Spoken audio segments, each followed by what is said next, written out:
with demand expected to come back, the question remains, does this mean the economy is back on track? Companies now, after experimenting with offshore in places like India, Philippines, and Poland, want to bring those jobs back. We invest in the U.S. We're the biggest exporter in the country. In the cycle we're in right now, we're creating jobs. From Radio America, it's Neil Asbury's Made in America, the show that explores American industry, large and small, and promotes American-made products everywhere. Put Neil Asbury's Made in America to work for you. A very big welcome to you today. I'm your host, Neil Asbury, together with co-host Dr. Rich Rothman. So, Rich, kind of mixed signals this week. I mean, of course, a lot of crazy stuff going on in the country and all these big cities. You think? And send in the feds and, the rioting and all of this kind of stuff. I mean, my goodness. I mean, can't we just get back to some form of normal? I mean, we got to get people back to work. I mean, we need that's Charlton what we got to Heston. do. That's what we need. We need Charlton Heston, because I think of the Omega Man, that at dark the Morlocks come out, the bad guys come out, and they really kick butt in the city. And Charlton Heston saved Los Angeles. Well, I'm thinking about parting of the seas myself. Well, he could use that too. Because you want to go the religious route? Yes, we can. Part that sea, and here are the 10 Commandments for you along the way. Well, we need something big, right? We need something big, but the jobs reports this week wasn't stellar. 1.4, 1.4 more, expected 1.3 million, of course. Yeah, but we did reduce the those who were on continuing claims and getting money. It was reduced now down to about 17,000. That's down from 17 million rather. That's down from 30 million. Yeah. So, and then gotta get those zeros in. Sorry. Yeah. You get, boy, I wish it was. Yeah. So you kind of shocked me there for a second. Me too. Wait a second. I didn't see that. Left leg fell off. But of course, the mainstream media, of course, is just hammering on the jobs is going in the wrong direction and blah blah blah and the recession and everything, and it's crazy. People are not working right now. I'll tell you why people are not working right now. Because this unemployment stipend that they get, the $600 a week, many people of extra, whatever your unemployment would be, an extra $600. People are making more money staying at home right now. This expires at the end of July, and when it does, we'll really see what the unemployment numbers are. Yeah, that's exactly correct. And that was a big... Hey, look, we furloughed workers. We need them. We need them back. But they're not coming back. Some are not coming back because they're making more money staying at home. And that was a big red flag when that was going to get passed. The GOP said, some of them said, you can't do this because you're setting up a disincentive for people to go back to work. And then when you talk to some of the employers in South Florida, they're saying, I can't get my employees to come back. Well, all over the country. Yeah. Factories in Pennsylvania, I can't get people back to work. I got to tell you, that's a problem. So we really don't know what the unemployment rate is because people just aren't going back to work because they don't have to because they make more money by staying at home. It's going to change. Hey, but, do we need a big sort of public works sort of thing? I'm talking about, a huge thing just to get people working and really good jobs, too. And not just in one part of the country, but the whole country. And President Trump talked a lot about the infrastructure needs of our nation and to modernize it. And it's all falling apart. And we all know that. Has he made any progress on that? And why isn't that a big issue? And why isn't that something that we can agree upon in a bipartisan way? Well, this week, we're very pleased to have Mario Loyola with us. He is a former White House speechwriter and environmental advisor. He's also a senior fellow at the Competitive Enterprise Institute. We love the Competitive Enterprise Institute here at Made in America. And he's published a piece in the National Review that discusses about President Trump pushing infrastructure modernization. I think that would be exactly what this country should be talking about right now and getting our people back to work. Mario, welcome to Made in America. Thank you for having me. So tell us, this was a really big deal with President Trump and, infrastructure. And by the way, it was a big deal for the Democrats, too, right? I mean, it just seemed to be one of those rare things that they could agree upon. But in the COVID world, it's, oh, my goodness, there was so many things to fight about. We just forgot about cooperating on something so important as infrastructure. Where are we at with this? Well, so I think it might be more controversial, the infrastructure funding, but what I think is less controversial and more sensible, and I think everyone will be able to agree on it, in the long run, is the need to modernize the federal system for giving permits and doing environmental reviews for all these infrastructures, which right now is just, when President Trump got to office, it was just an incredible, system of insane red tape that really is prohibitively risky to a lot of capital investments. And so a lot of infrastructure never gets built at all. Well, you're right, and this happens all the time. And actually, we saw that again with the pipeline project just a few weeks ago. That was pulled back into court, and folks were told that they can't use the pipeline, shut it down right now because you missed one tiny aspect, which turned out to be not true, of an environmental claim, and we have to retest that. And then you wind up with activist judges, and it's very hard to make 5 feet forward and 20 feet back. So how do you deal with that? Well, I mean, you have to target the essence of the problem, which is that no agency that's doing an environmental review for a project like a pipeline or a highway has any earthly way of knowing whether their environmental review complies with the law, because nobody knows what the law is. You find out when you get to court after you're already done with the environmental review.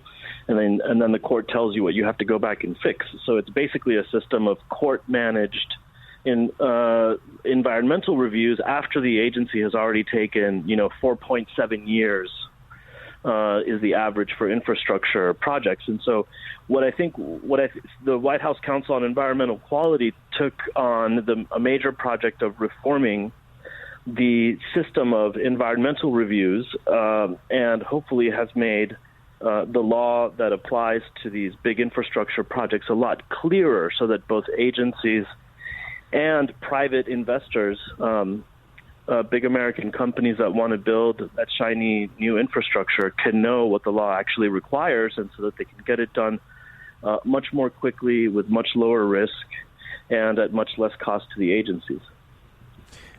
But Mario, is that really happening? I mean, what we're seeing. I mean, Dr. Rothman just brought up the issue with pipelines. I mean, obviously, pipelines are pretty politically charged. That's issue, a hot right? spot. That's a hot spot, yeah, right? That's a real hot spot. And they get approved, and then people are spending hundreds of millions, billions of dollars to do this. It's a long-term thing. I mean, the money that has to come together for something like that to happen, getting people in these remote locations, setting up the infrastructure to be able to even house these people, to build infrastructure is a Herculean task, right?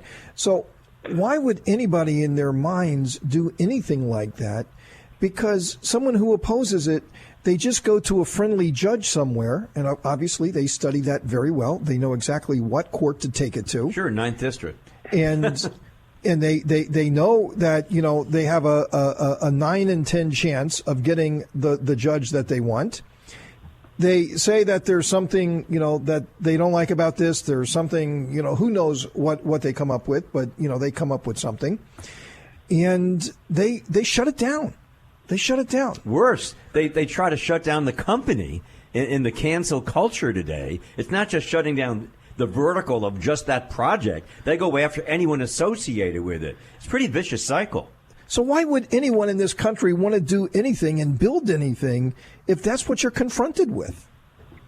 Well, so you've just hit on a lot of different aspects of the problem that's involved in all this red tape and all of this risk of getting derailed by some litigation, by some activist judge. And those reforms to that process that we need take a long time. And the White House spent, the better part of 3 years studying the reforms that would be needed just to the system for environmental reviews, which the president finally announced about a week ago in a speech in Georgia.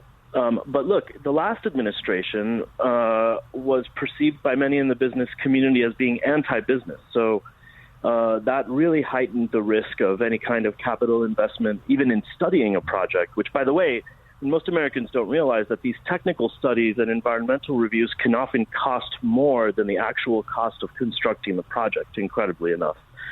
And so a lot of infrastructure didn't get built during the last administration because people thought that it was just too risky. So I think President Trump, just by signaling from the beginning of his administration that it was, that America was open for business again, that American infrastructure would be supported, that brought on a wave of new capital projects that are now working their way through the system. And when all of these reforms that have taken place in the Trump administration over the last 3 years really start to kick in and really start to be implemented, it's going to really pave the way and could lead to a renaissance in American infrastructure.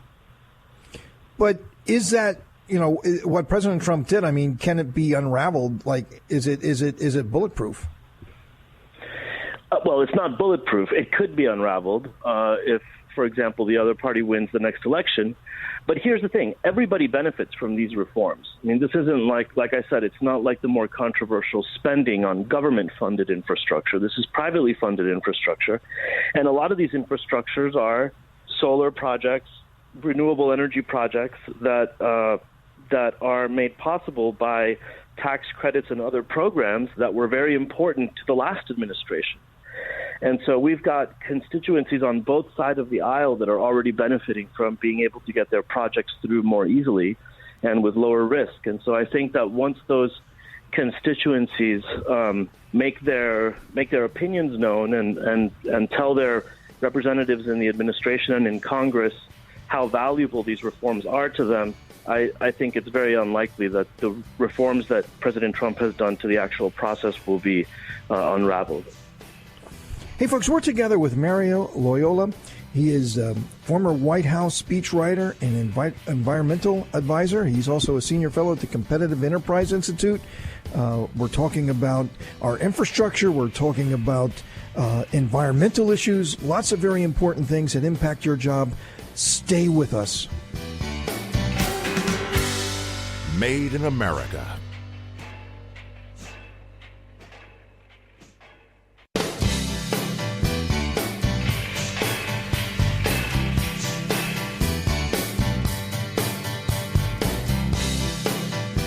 Welcome to Made in America. I'm your host, Neil Asbury, together with co-host Dr. Rich Rothman, and we are together with Mario Loyola, the former White House speechwriter and environmental advisor. He's also a senior fellow at the Competitive Enterprise Institute. We're having a discussion about infrastructure and what we have to do to get our people back to work and some really, really important projects that we all benefit from. And one of the things, Rich, that I see, when I travel around the world, if I could travel around the world today, I certainly in 6 months ago, is that, our country is really lagging behind. I mean, a lot of countries out there, and I'm not talking about even the big and the wealthy countries, but if you take a look at their airports and you take a look at some of these in congested cities like Bangkok, they built highways, elevated highways above the city. I mean, doing really spectacular work on bridges. You see some of the things that they've done in China, in connecting various cities by bridges. I mean, miles and miles and miles of bridges. I mean, down in the Florida Keys, we're so proud of our 7-mile bridge, right? That connects a Marathon to the lower Keys. But I say that, you got 20 miles and 30-mile bridges being built around the world, and specifically by China. Well, we can bring up the Chesapeake Bay Bridge if you want to go for length, and you could do that. That's an amazing project. Okay. Well, there you go. Here's a biggie. But we should be doing a lot more of that. Yeah. We should be doing a lot more of that. So, Mary, do you see that this is going to open the floodgates? Yeah, I think it very well could. I mean, I think these are very important reforms. They're very important reforms because not doing those reforms, like you said, mean that America is falling further and further behind. And a lot of people don't realize that the reason, this is a very wealthy country, and people oftentimes take it for granted and don't realize what sorts of things are actually making it possible for this country to stay wealthy. And one of the greatest competitive advantages that the United States has is its predictable rule of law, which creates a climate for capital investments that investors can rely on. They can calculate the risks. I mean, this kind of being able to calculate the return on investment, the return on risk is impossible in the third world because their legal systems don't work, and that's why they remain poor. But in the case of infrastructure, in the case of pipelines and bridges and all of these big kinds of projects that need federal permits, the system is so risky that it throws away America's competitive advantage, right? And so we start falling behind because countries like Australia, for example, are able to accomplish the same level of environmental protection with a much more rational, modern, sensible system for obtaining the necessary permits and doing the necessary environmental reviews. And so we've got to really catch up to the rest of the developed world in order to be able to keep our competitive advantage internationally and have that modern infrastructure that American families really need. Because this problem, this is one of those things, when government fails, people don't realize how much it costs them. And not having the infrastructure that we need, those burdens fall on American families. When the red tape becomes too burdensome and too costly, all of those burdens fall ultimately on American families. And sometimes they're not doing well. They see that their incomes aren't rising, and they don't know who to blame. But a lot of times it's the government that's to blame, and it's because the government is not doing the reforms that the government needs to do. Well, this is really interesting because as you're talking, and I'm thinking about, let me go back to, don't hit me for this because I don't support him 100% in the myths about him. That's FDR. And I think about FDR and I think about the New Deal. And under the New Deal, when we had to put, millions of men and women back to work, mostly men in those days, we created the Tennessee Valley Authority, which is another whole discussion right now about their chairman, CEO. But think about the Hoover Dam. The Hoover Dam employed about 15,000 people at its prime, and it was a great boon for the people who were able to work on that. The Hoover Dam, I don't think, could ever be built today. Listening to Mario, think about that. It impacted the environment so dramatically. It had health problems. It was just an amazing feat. But they did that in about 5 years. I could be wrong by a few months, but I think it's 4.5 to 5 years. But here's the good one, Mary. They came in under budget. Under budget. I didn't even think we'd get it built today with all the loopholes that you have to and challenges that you have in court to get anything done. And you're right. It would be so obvious that we need to put people back to work. This is doing infrastructure development's a great idea. We know that shovel-ready jobs weren't exactly shovel-ready. I'm quoting the ex-president. But Mario, could we even do the Hoover Dam today? Yeah, a project like the Hoover Dam would be incredibly controversial, especially because we know that these environmentalist groups, and they go on and on all the time about climate change, but they oftentimes don't even want renewable energy projects. They just want no development at all. They think that any kind of infrastructure development is bad. And so you see out west, a lot of times these environmental groups are even fighting renewable energy projects. But here's the really important point. If the government was able to fix this almost psychotic system that it has right now for approving these projects, it wouldn't need to spend a dollar of its own money. It wouldn't need to do any of the things that FDR did in his day to develop these things, because there's an almost infinite ocean of private capital for these infrastructure developments that would easily show a positive return on investment, and they would get done. So all the government really has to do is get out of the way of the private investors and private developers who know exactly what the country needs, who know exactly what different communities and regions of the country need, and who are, ready, willing, and able to get to work on the projects that we need. All the government needs to do is get its own house in order and get out of the way. Well said, man. That's a great way to wrap this up. The government just get out of the way, and the private sector has the money to fund this stuff. Just let the economy work the way it was designed to work. And we'll have the jobs, and we'll have this beautiful infrastructure, and that will create more jobs because more businesses will benefit from that, be much more competitive, get their products to market much quicker. So many good things come out of that. We're very pleased to have with us Mario Loyola, He just wrote a piece in the National Review. Great piece. You got to check it out from the Competitive Enterprise Institute. We really appreciate his thoughts. Mario, thanks for being on the show. Thank you for having me, and thank you for all the good work you guys do. Thanks. Coming up, we have Caren Merrick from the Virginia Ready Initiative. She is the CEO. She's going to tell us what are they doing in Virginia to get their people retrained and back to work. You don't want to miss it.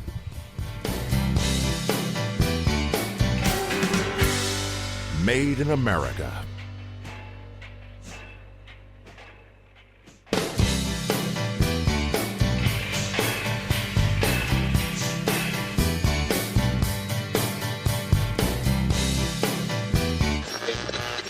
Sharply higher at the open, stocks continued to perform well over the course of the day Tuesday. And I think that bodes well here over the next couple of years for having bigger demands coming to this country. Now, more of Neil Asbury's Made in America.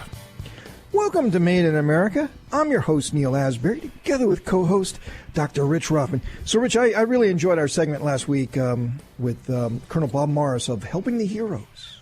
Helping the Heroes. Fascinating story. Colonel Morris, who's a great friend, a longtime friend of Ian Anderson, who Jethro Tull fame, the flautist, the guy on one leg who Aqualung. I mean, so many great things. Thick as a Brick, a Benefit. I mean, all those albums that we wore the grooves out of. Bungle in the Jungle. There you go. So many great ones. Well, he partnered together with Helping Heroes and Colonel Bob Morris to produce high-quality hand sanitizer in Virginia, and now are successfully selling it. Made in the USA. Absolutely a phenomenal story. I love that story last week. And we got another story today to talk about, something really great coming out of the state of Virginia. And I'm talking about the Virginia Ready Initiative that's helping people get back to work in this COVID or soon to be, hopefully, post-COVID world. And things are going to be very different, Rich, and we've talked a lot about that. And let's check in on what Virginia Ready Initiative is doing in Virginia to help our people get back to work. We're very pleased to have with us its CEO, Caren Merrick, who is also an entrepreneur, a very successful entrepreneur, and she leads the Public-Private Partnership Virginia Ready Initiative. Caren, welcome to Made in America. Thanks so much, Neil. Happy to be here. So the first thing I want to say is that, you know, I'm a manufacturer. I have a number of manufacturing facilities around the country, not in Virginia, but in other states. And it's really hard to get people right now. You think with all this unemployment, it's like, you know, there would be people who want to work, but it's very, very, very hard to get people right now. I mean, it's counterintuitive, but with the unemployment insurance, I mean, it's just like, people can stay at home and make more money than actually go to work. I mean, what are you seeing in Virginia, and how are you helping people to get back to work? That's a great question. And, you know, Neil, your positions you're spot on about that, because on the one hand, in Virginia, we've had over 900,000 people file for unemployment since the onset of COVID. And yet there are businesses, particularly in manufacturing, in healthcare, and in cyber and tech, where they persistently face problems finding people to have these jobs. And so we're part of the solution of helping to reskill people into jobs that are available now to get people back to work.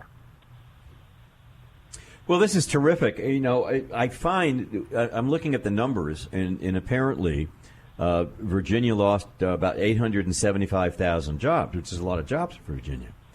And what I kind of like about these programs, you know, what's amazing about America is that we are so inventive. You know what I mean, Neil?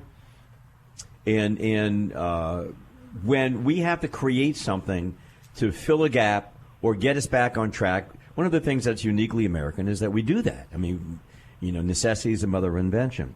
This sounds like a great idea because you know what it sounds like to me, Caren, is that you deal in real time needs. So your response to finding jobs, creating jobs, or knowing where those jobs are going to be are really in a very strong foundation from the corporations that exist in Virginia. So you're actually dealing in real time, unless, you know, the ivory tower of academia, even though you deal with academia. but you do it well-grounded. I kind of like that. Right. And you're absolutely right, Rich. You tapped into, I think, one of the reasons why we believe we're going to be very successful in this, and that is we're led by businesses. We're industry-led, and we have 20 business partners who have jobs now. But we also are leveraging a fantastic training program, an accelerated credentialing program through the Virginia Community College system, and it's called Fast Forward. And what we're doing is we picked out 30 credentialing programs in Fast Forward that are in those industries, healthcare, trades, and cyber and tech. And we are saying if you're unemployed in Virginia and you go sign up for one of these courses, you complete the course and earn your credential, we will give you a $1,000 Credential Achievement Award. Then we'll match you with the companies who are our business partners, and you can apply for jobs at these businesses. So we've really got everyone involved. We're not reinventing the wheel. We're taking advantage of amazing programs that already exist in the Fast Forward program in the community colleges, but we also have businesses who are providing financial support, and we're giving unemployed people an incentive to learn a new skill and build a new life and earn a $1,000 award. So, Caren, what are the type of jobs and the type of skills that is being rewarded in the Virginia economy right now? Well, in healthcare, there's anything from a certified nurse assistant, a surgical technician, a pharmacy assistant, an EMT. In cyber, there's a variety of Amazon Web Services credentials and cyber credentials. And in the trades, it's anything from a utility company line worker to a commercial driver to a variety of machinist roles. And so it's really a wide variety. And if someone would like to learn more about those credentials, they can go to vaready.org on our website, and you can see what those credentials are and learn more about the program. You know, it's interesting, Neil. They have a very nice group of folks that they work with. You know, anywhere from Dominion Energy, Ernst & Young, Genworth Financial, Booz Allen Hamilton. I've worked with them. General Dynamics, Northrop, McKinsey & Company, huge organization. And KPMG, which will give a run for the money for Ernst & Young guys. But this is very interesting. And how do you get these guys involved? Oh, this is amazing because all of our business partners that were with us at launch, we stood this up in about 8 weeks' time, and they were all highly motivated to step up in this unprecedented moment. And they have a vision, as we do, for how we bring more people into the workforce, not only now during this crisis, but also afterwards, to help people earn these credentials that will create new opportunities for them and to help these businesses find the talent they need now and in the future. So it's like a win-win-win. Hey, Caren, it was wonderful stuff. Virginia doing a lot of great stuff up there, Rich. We're very, really pleased having you with us. Caren Merrick, who's the CEO of the Virginia Ready Initiative, helping our people get back to work, retraining them, finding them opportunities. Great job, Caren. We really, really appreciate you being on the show. Thanks so much for having me. Great show. Coming up, we have Justin Haskins joining us, Rich, and he's from the Heartland Institute. And, we haven't checked in with the Green New Deal lately. Remember, we talked a lot about that. Oh, yeah. It's kind of died down, but it hasn't. No. It's still out there. The Democrats are writing their platform right now, and it's everything the Green New Deal except the name the Green New Deal. This is scary stuff, Rich. You don't want to miss it. Stay with us. Made in America.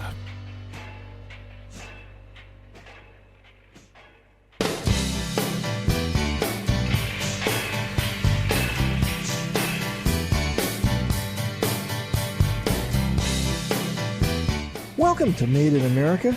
I'm your host, Neil Asbury, together with co-host Dr. Rich Rothman. So, Rich, we haven't talked about the Green New Deal. Remember that? We talked about that quite a bit.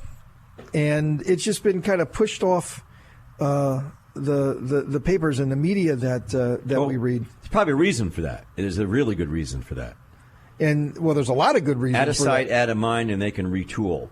Well, what isn't being said is that it really is, it is really there. And you don't have to look far to see it. I mean, the Democrat platform that they're cooking up right now. I mean, look, Joe Biden, he's just like this this blank canvas, right? I mean, what is he? I mean, he's just a blank canvas. And so all of the Bernie folks and the AOCs and, that whole crowd, the very progressive crowd of the Democrat Party, the socialist wing of the Democrat Party, the ultra left, I mean, they're just throwing up on that canvas anything that they want. And, old Joe there, he hasn't got a clue. He hasn't got a clue. He's just, okay, keep me out of sight. Don't let me talk. And that's the best way that, the best hope that I have is just if nobody hears me talk. If I don't have to do anything, I don't have to do any interviews. I don't have to say what's on my mind. I don't have to say what my policies are. And yet now these other people are just running wild, throwing whatever it is onto that canvas. What I find amazing is that I never thought I'd be living in the movie Being There. This is what I find amazing. We are living in the movie Being There. When Chauncey the gardener, soon to be known as Chauncey Gardner, who becomes Secretary of State for a president because he thinks he's so smart, actually gets involved in running government. And right now we have a guy named Biden, Chauncey Gardner, actually he could actually get a shot to be in the White House. And I find that astounding that I'm even thinking that, I'm even saying this, that I'm even putting the phonemes together to say these words, because this is the guy who has basically said nothing over the last few months. And I listened to his press conference. That's an oxymoron. I listened to his press conference this week, and he stood up in front of at least 20 people and said basically nothing, platitudes and pandering and so forth. And, of course, he knocked the president a lot, which is basically his platform. And they applauded him at the end. They applauded him. Oh, this is great, because he said nothing. They applauded him because they were told to do that. And then he says, I can't take any questions because I have to run off to go to my car. I mean, he had to go to another meeting, which God knows what meeting he had. He had to go back to his basement because, they serve Jell-O at 2:00, and he has to get back and have the nurses give it to him. So I am astounded by what I'm seeing, Neil, and what we're talking about. This is just amazing stuff. Well, that's a great segue to our next guest, Justin Haskins from the Heartland Institute. Justin, welcome to Made in America. Thanks for having me. So the Green New Deal, I mean, we haven't talked a lot about it, but it's not dead, is it? No, it's not. It's been, as one of you said, retooled. It's being reformatted. It's being put back into the political atmosphere, so to speak, under Joe Biden's so-called Build Back Better plan, which has got to be one of the worst names for a plan I've ever heard. And it's awful. It gets stuck in your mouth. You can't even get it out quick. Build Back Better plan. It's so true. I mean, he's got all the wrong vowels in the wrong order. It just doesn't work. Sorry, I had to say that. No, it's terrible. Yeah, so the Build Back Better plan is essentially the Green New Deal. It's the main components of the Green New Deal, the energy components of it, which were really the most important parts of the Green New Deal, because the whole purpose of it was supposedly it's going to save humanity from the existential crisis of climate change. The rest of it was all just a bunch of socialist baggage that AOC and friends dumped into the plan.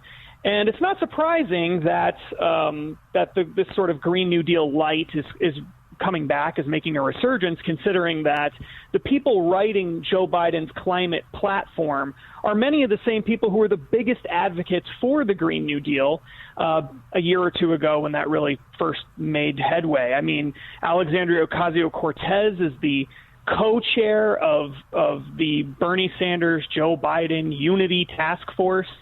Another member of that climate change task force is a person from the Sunrise Movement, which is an incredibly radical eco-socialist organization that helped AOC put the Green New Deal together.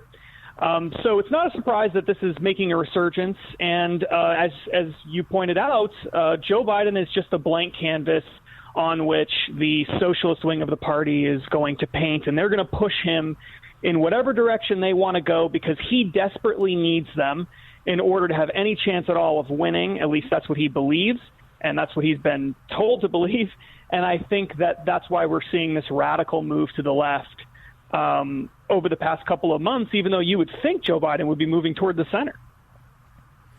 So, Justin, I mean, where does this go? I mean, he's going to have a platform. All of this stuff is going to be there. and that's what he's going to run on? Well, the plan that he put out the other day is it contains a lot of the major parts of the Green New Deal. The most important part of it would be to completely eliminate all fossil fuels from the entire energy sector, not the energy sector, the electricity sector, by 2035, and eventually eliminate all fossil fuels from the entire energy sector.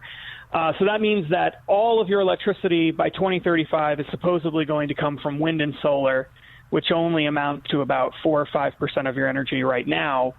So that's already part of his plan, yeah. And many other parts of the Green New Deal are also contained in there, like retrofitting millions of buildings across the country to make them more green energy compliant.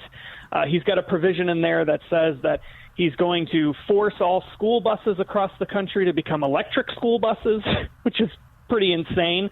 An electric school bus, I actually had an energy expert tell me an electric school bus costs about $200,000 to $300,000 a piece.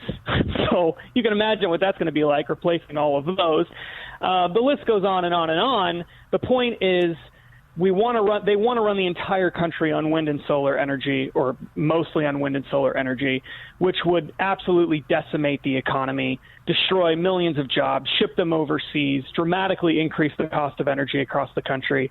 And it would be a complete and total disaster, and all for absolutely nothing, because it's not going to do anything to stop climate change, which I don't believe is an existential crisis anyway. But even if it were, it wouldn't do anything to solve the problem, because the real issue is, if you believe CO2 emissions are destroying the planet and causing climate change, then you need to blame China and India and countries like that. They produce significantly more CO2 emissions, or at least they will over the next several decades, than the United States will. So nothing we do here is going to stop that problem, even if you think it is a problem. And again, I don't think it is. Hey, Justin, thanks for being. I mean, you summed it up very well. I can't even improve upon that at all if I tried. I really appreciate you being on the show. Justin Haskins from the Heartland Institute. Thanks for being with us today, Justin. Thanks for having me. Coming up, Dr. Rothman and I are going to have some final thoughts for the day. Made in America.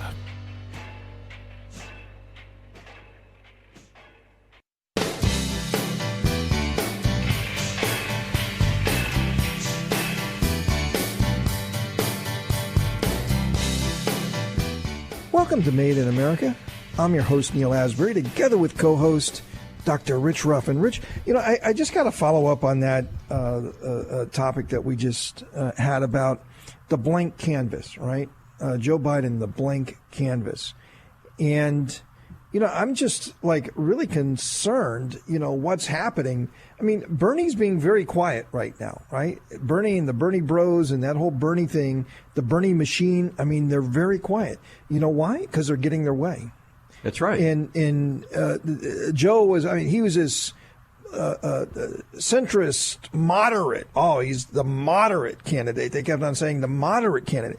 He's not anything of a candidate. He's whatever they want to throw against this candidate. I got to tell you, it's scary, scary stuff, because all of that crazy stuff, the crazy left stuff represented by Bernie, is going to be part of Joe's platform, but everybody will call him a moderate, but his platform is anything but moderate.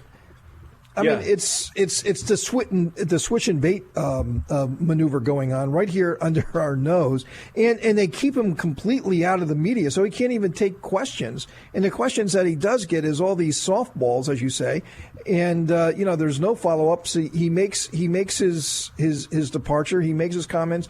It doesn't even take questions, or whatever they get, they're not even questions, and he goes. And I got to tell you, it's scary, but thank God there's going to be debates. I got to tell you, the debates that's going to happen this fall are so incredibly important, because then he can't hide. He's going to get a pass all the way to those debates. That's what I think. And I'm glad you said that. So let me just address a couple of things. Number one, Crazy Joe, Sleepy Joe, I don't know what you care to call him. I'm going to call him Chauncey Joe. And the image that they're building of Joe is an elder kindly statesman who can look at things with the, through the prism of age and wonderment and understanding and education and achievement, none of which is Joe, by the way. And but he's going to look like he's a good, safe thing from the crazy Trump. You see what I mean? That's what they're doing. They're shouting Trump. They're talking and whispering Joe. After all, Joe is a moderate. And you're right. It's the biggest charade. It's the biggest joke since, I guess, the Russian collusion, since the Ukraine thing. All right, so it's not the biggest one. No, they're bigger ones. But yeah, he's going to look like the elder statesman, and that's the image that they're giving him. But you're 100% correct, Neil, when you say, well, but he's going to be far to the left. Yeah, he's far to the left. He has no say in anything. He has to say what they're telling him to say. But think for a second, who is he penning as his energy czar? The person who's to run the energy department. AOC. The only energy thing she knows that's really good that works is Red Bull, which she gave out in the bar where she was a bartender. Have a Red Bull and a vodka, you're freaking nuts. And that's the energy that you're going to have. Elizabeth Warren, another moderate, sure, who's a major advisor to him, he's saying. It came out this week. Oh, Elizabeth Warren. And Bezos. You remember Bezos? Oh, my God, brilliant Bezos. He used Bezos. He can pretend to be a Latino. And he's really Patrick. And Patrick is going to be his gun czar. A gun czar. What do you need a gun czar for? Unless you're Jim Gaunder and he's dead. So that's not going to work. So he has surrounded himself, you're right, with the Bernie Sanders people, because Bernie Sanders is now part of the platform. And he's surrounded himself with the Elizabeth Warren. The only one, and the Achilles heel in all of this, and the irony of all of this, is Kamala Harris. Kamala Harris set him up in the last debate to look like a fool. And she actually called him a racist. So I'm wondering how he could ever pick her to be his vice president. You watch all of this play out, and Crazy Joe, or Chauncey Joe, is really going to be an interesting attraction when the debates, if there are debates, come in September. That's all I'm going to say. Yeah, I mean, I can say no more. We got so much writing on this. I mean, so much writing on this. And there is just no discussion going around about the policies and about what they're going to do with the country. There's just none of that. I mean, it'll be really, really sickening if we go all the way through this presidential election cycle and there's no real discussion about what issues the two parties stand for. Yeah. Right. See, I am utterly convinced, I'm sorry to say this, that debates that we had in the past, real debates, people face to face on the same stage, I don't think they're going to let Biden do it. I think they'll come up with all sorts of reasons, from COVID to whatever, that he'll be in one place, Trump will be in another place, split screen, and that's the way that goes. We'll see what happens. It's going to be exciting and dangerous. Exactly. Well, Rich, unfortunately, we're out of time. But we're going to be back again next week for another adventure of Made in America, where we never stop fighting for your jobs.